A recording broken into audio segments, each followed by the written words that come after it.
నమస్తే, నేను మీ జర్నలిస్ట్ రవిచంద్ర. ఆంధ్రప్రదేశ్ రాజకీయాల్లో మరొక ప్రభంజనం సృష్టించబోతుంది.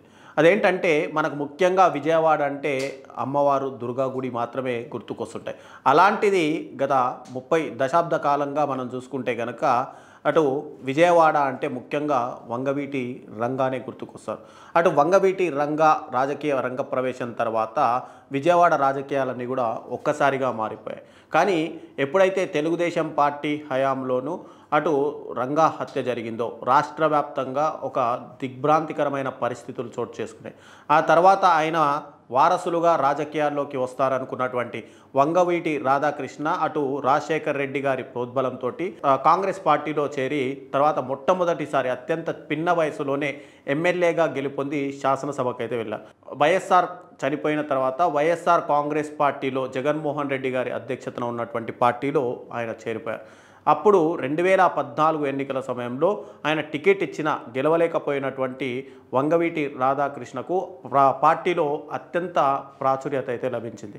అయినా కూడా సరే 2019 ఎన్నికల సమయంలో అటు తెలుగుదేశం పార్టీలోకి వెళ్ళినటువంటి వంగవీటి రాధాకృష్ణ అక్కడ సముచిత న్యాయం దక్కకపోయినా సరే ఆ పార్టీ ఎమ్మెల్యేలు గెలవడానికి ఆయన తన వంతు కృషి చేస్తూ వివిధ నియోజకవర్గాలు తిరుగుతూ ఆయన ప్రచారం అయితే చేశారు. అలా 2019 ఎన్నికల్లో టీడీపీ ఓటమి పాలైనా సరే వంగవీటి రాధాకృష్ణకు ఖచ్చితంగా ఎమ్మెల్సీ పదవి ఇస్తారు అని చెప్పి ఒక ప్రచారం అయితే జరిగింది.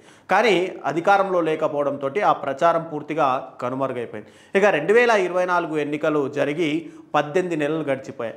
కూటమి అధికారంలో ఉంది. ముఖ్యంగా టీడీపీ అధికారంలో ఉండడంతో ఈ 18 నెలల కాలంలోనూ ఇక్కడ వంగవీటి రాధాకృష్ణకు సంబంధించి ఎమ్మెల్సీ పదవి వస్తుంది అని చెప్పి ఆయన అనుచరులతో పాటు విజయవాడ వ్యాప్తంగా ఉన్నటువంటి ఆయన అభిమానులు కూడా కోరుకున్నారు.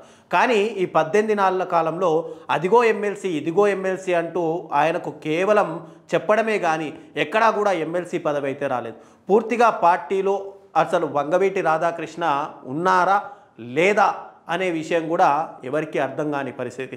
అయితే ఇదే సమయంలో వంగవీటి రంగాకు వంగవీటి రాధా అభిమానులకు అందరికీ కూడా పూర్తిగా అటు దూరం అవుతున్నారు అని చెప్పి మెయిన్గా వంగవీటి ఆశా కిరణ్ రాజకీయాల్లోకి వస్తానని ప్రకటించారు.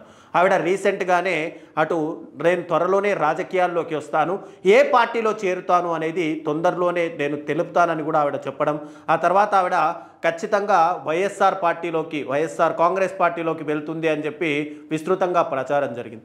ఇదే నిజం కాబోతున్నట్టయితే మనకు స్పష్టంగా తెలుస్తుంది.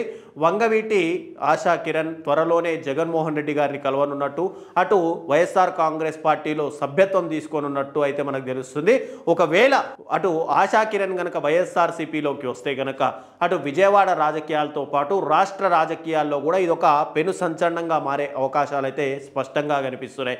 కానీ ఇక్కడ రాధాకృష్ణ గురించి మాట్లాడుకుంటే గనక జగన్మోహన్ రెడ్డి గారు గతంలో ఎన్నో అవకాశాలు ఇచ్చి పార్టీలో క్రియాశీలకంగా పనిచేసే అవకాశం ఇచ్చినా కూడా ఆయన అటు పార్టీని వీడిపోయి పూర్తిగా తెలుగుదేశం పార్టీలో చేరిపోయారు.